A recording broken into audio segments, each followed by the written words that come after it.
Hello friends, આજે આપણે બનાવીશું માખણમાંથી ઘી બનાવવાની એકદમ આસાન રીત, જેની અંદર ગેસનો પણ બચાવ થશે અને જે તપેલીની અંદર કીટું બચે છે તે પણ બહુ જ ઓછું વધશે. તો ચાલો આપણે જોઈએ ઘી બનાવવાની રીત. જે મલાઈમાંથી માખણ બનાવ્યું છે તેને આપણે ગરમ કરીને તેને પીગાળી દઈશું અને તેની અંદર 2 લોટા ભરીને પાણી નાખી દઈશું અને પછી તેને આપણે ફ્રીજમાં મૂકી દઈશું ઠંડુ થવા માટે.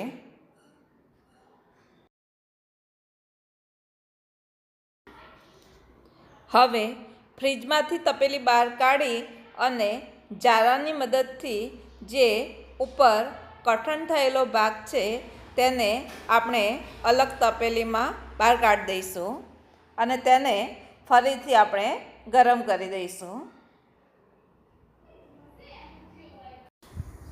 ધીમે ધીમે આ રીતે બધો જ ઉપરનો કઠણ ભાગ અલગ તપેલીમાં કાઢી લઈશું.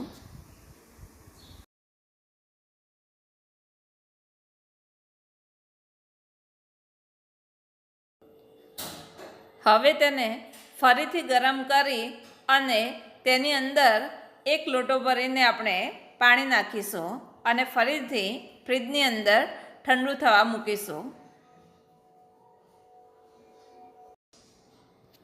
હવે તપેલીને ફ્રીજમાંથી બહાર કાઢી અને જ્યાં ઉપરનો કઠણ ભાગ છે તેને આપણે તપેલીમાં અલગ કરી દઈશું. હવે તેને આપણે ગરમ કરીને ઘી બનાવી દઈશું. એકદમ ઓછા ગેસમાં આપણું ઘી તૈયાર થશે અને બિલકુલ અંદર કીટું પણ વધશે નહીં અને તપેલી પણ બગડશે નહીં. તમે જોઈ શકો છો કે હવે આપણે ઘી તૈયાર કરીશું. આવી રીતે જો ઘી બનાવવામાં આવે તો ગેસનો પણ બચાવ થશે અને તપેલીની અંદર જે કીટું ચોંટી જાય છે તે પણ ચોંટશે નહીં અને એકદમ આસાનીથી તમે ઘી બનાવી શકશો. હવે આપણું ઘી રેડી થઈ ગયું છે. ગેસની ફ્લેમ બંધ કરીશું અને ઘીને નોર્મલ ટેમ્પરેચર ઉપર ઠંડુ પાડી અને જે વાસણની અંદર આપણે ઘી ભરવાનું છે તેને ગાળણીની મદદથી ગાળી અને તેને ભરી લઈશું.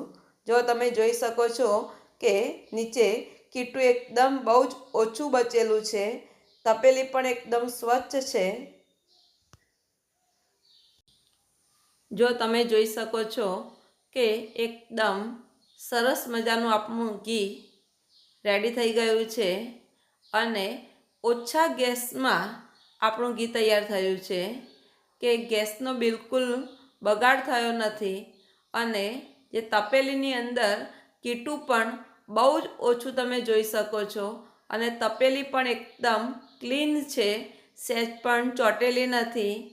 જો તમને પણ આ રીતે ઘી બનાવવાનું પસંદ આવ્યું હોય તો તમે પણ આવી રીતે બનાવી શકો છો અને તમારા મિત્ર વર્તુળમાં આ વિડીયો શેર કરી શકો છો. Thank you.